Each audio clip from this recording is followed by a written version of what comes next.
오래오래 건강하셨으면 좋겠습니다. 에디 빌런입니다. 이번에 리뷰할 브랜드는 에디 스미스 더티 더즌 PRS 5구입니다. 에디가 누구인가? 영국의 밀리터리 덕후이자 시계 제작자입니다. 2000년대 초부터 시계를 만들어 오셨고요. 마이크로 브랜드의 대부 같은 분입니다.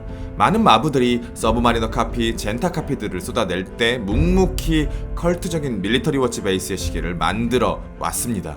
에디의 시계를 구매하는 건 정말 불편합니다. 배송비는 비싸고 가게는 닫혀있고 수량은 적고 공홈의 장바구니는 빠르면 몇 초, 늦어도 몇 분 안쪽으로 마감돼요. 여기에는 사정이 있는데요. 에디의 건강에 문제가 있습니다. 주문량을 혼자 커버할 수 없는 상황이고요. 조카의 도움을 받아서 만들고 있는데 그것마저도 한계가 있다고 해요. 그래도 포럼을 통해 애호가들과 소통하여 만들어지는 에디가 만들어내는 시계에 대한 매력, 이 사람 자체에 대한 매력이 더해져서 불편함을 감수하고도 많은 사람들이 원하게 되는 것 같아요. 애호가들의 시각에서 너무나 매력적인 시계들을 만들어줘요.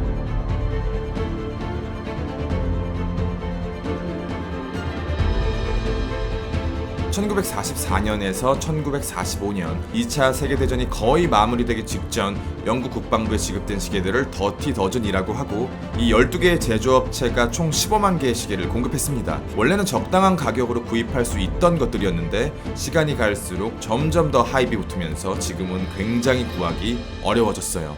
많은 애호가들이 오리지널 더티 더즌의 감성을 원하고 있고, 이 파일을 차지하기 위해서 몇몇의 브랜드가 출사표를 던졌습니다. 티모르입니다. 오리지널 브랜드이면서 순박하게 복각에 가깝게 만들어줬다고 생각하는데요. 제가 좋아하는 뚱 계열의 더티 더즌이고요. 저렴하기까지 합니다. 그런데 시계를 조금 텁텁하게 만드는 샌드블라스트 마감 방식과 오토매틱과 핸드 와인딩 두 가지 무브먼트로 구분된 점이 구매를 꺼리게 만들어요. 보수적인 밀덕들과 뇌가 조금 덜 녹은 사람을 동시에 잡으려고 한 것 같은데, 이런 불필요한 선택을 강요하는 건 그다지 좋은 판단은 아니라고 생각합니다. 그럼에도 불구하고 선택지를 줄 거였으면 지금처럼 동일한 스펙의 다른 무브먼트가 아니라 핸드 와인딩 버전의 두께가 더 얇아야 한다고 생각합니다. CWC에서도 더티 더즌을 만들어 줍니다. 오리지널과 디자인 측면에서 차이가 나긴 하지만 도명 미네랄 글래스와 현재 디자인과 브랜드의 철학, 감성적인 측면에서는 충분히 만족감을 주는데 1,582파운드로 관세를 포함하면 370만원, 너무나 비싼 가격, 그리고 고정된 리그는 접근을 어렵게 만들어요. 버텍스의 더티 더즌은 40mm와 36mm 두 버전이 있습니다. 그런데 가격이 CWC보다도 비쌉니다. 40mm가 대략 500만원, 36mm가 420만원. 그런데 가격보다 더 중요한 건 오리지널의 감성이 제대로 느껴지지 않는다는 것입니다. 더티 더즌을 현대적으로 재해석했다고 생각하고요. 현대 워치메이킹을 원하는 거면 이 가격대에서 특히 관세의 벽이 높은 한국에서 더 좋은 선택지가 많다고 생각해요. 튜더라던가 론진이라던가 태그 호이어라던가. 그렇다면 에디는 더티 더즌을 어떻게 해석했을까요? 스펙은 이렇습니다. 36mm의 사이즈, 11.5mm의 두께, 44.5mm의 러그트러그, 18mm 러그, 무게 64.5g, 485파운드, 델리타 SW216 엘라보레 등급, 내부 무반사 코팅, 2만암페어의 항자성, 10바, 100m 방수. 12개의 레퍼런스 중에서 어떤 브랜드를 기반으로 만들었을까? 케이스의 모양, 베젤의 두께, 핸즈 디자인을 고려해봤을 때 오메가 아니면 르마니아 같은데 오메가 쪽에 조금 더 가까워 보입니다. 다이얼 내부 밸런스가 정말 훌륭합니다. 레일로드의 두께, 아라빅 인덱스의 크기, 서브 다이얼의 위치, 핸즈의 두께와 길이, 브랜드 엠블럼 디자인이 조금 가벼워 보이는 걸 제외하고는 다이얼 안쪽에서만큼은 흠잡을 만한 곳이 없습니다. 과거에는 지금 보시는 것처럼 퀄리티 컨트롤이 아쉬웠어요. 매력적인 시계를 만들어주지만 냉정하게 비슷한 가격대의 마브보다도 구린 QC가 발목을 잡아왔었는데 이제는 QC마저도 꽤 높은 수준으로 잡아버렸네요. 에디가 만들어낸 초창기 모델들에는 미네랄 글래스가 사용되었다고 하는데 최근에는 사파이어 글래스를 사용하고 있습니다. 이것도 마찬가지로 사파이어 글래스이며 곡률이 굉장히 급한 슈퍼 도명 글래스입니다. 저는 이런 도명 플러스 사파이어 조합을 좋아하지 않아요. 미네랄이나 운모의 감성을 절대로 이길 수 없습니다. 그런데 에디가 이 부분의 디테일을 되게 높은 수준까지 끌어올렸어요.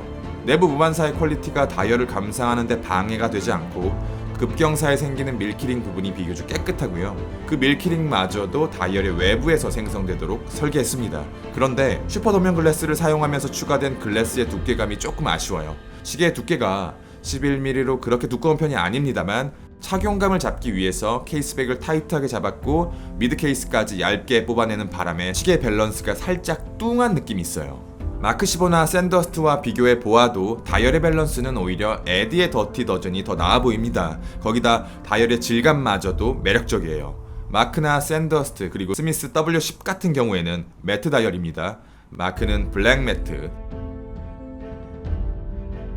샌더스트는 건조한 매트, 스미스 W10 같은 경우에는 매끈한 쥐색 매트. 이건 어두운 밤색에 가까운 색감이고요. 다이얼의 질감도 좋고 다이얼의 두께감도 훌륭해요. 인덱스의 디테일이 꽤나 만족스러워요. 너무 빈티지하지도 너무 노멀하지도 않은 균형적인 야광의 색감, 그리고 평평한 프린팅 형식이 아니라 입체적인 야광이라서 안 그래도 좋은 다이얼 밸런스에 깊이감을 더해줍니다. 야광의 세기도 꽤 센 편이고요. 빠른 색, 스미스 에베레스트 초기 버전, 후기 버전, W10 이렇게 에디가 만들어내는 시계들의 빌드 퀄리티는 시간이 지날수록 개선되고 있어요. 처음에는 제노워치에 아웃소싱을 맡겼다고 해요. 그러다가 홍콩의 제조업체로 옮겼고 최근에 빌드 퀄리티가 더 좋아진 것으로 보아 업체가 또 변경되었을지도 모르겠습니다. 러그 끝부분에 뭉개짐이 살짝 남아있긴 하지만 이 외에는 대부분 개선되었고요. 시계가 점점 단단해지고 있고 이 단단함 위에 패킷과 피니싱, QC 그리고 글래스 같은 주요 부품들의 퀄리티가 동시에 올라오면서 작금의 에디의 시계들은 가격 대비 상당히 저렴한 편이라고 생각합니다. 그리고 완성품을 보면 에디가 시계를 정말 좋아한다는 게 느껴져요. 무브먼트는 SW216 42시간의 파워 리저브를 가진 범용 무브먼트이고 원래는 데이트가 존재하는데 공식적으로는 고스트 포지션이 없습니다. 그런데 크라운을 조정할 때마다 아주 미세하게 걸리적거리는 고스트 포지션의 흔적이 느껴지고요. 복불복일 수도 있는데 에디가 만들어내는 수동시계들은 이상하게 파워 리저브가 짧게 느껴지더라고요. 에디는 항자성을 되게 중요하게 생각합니다. 2000A의 항자성을 갖추기 위해서 연철 다이얼과 항자성 케이지를 사용하는데 이것 때문에 작지만 생각보다 묵직합니다.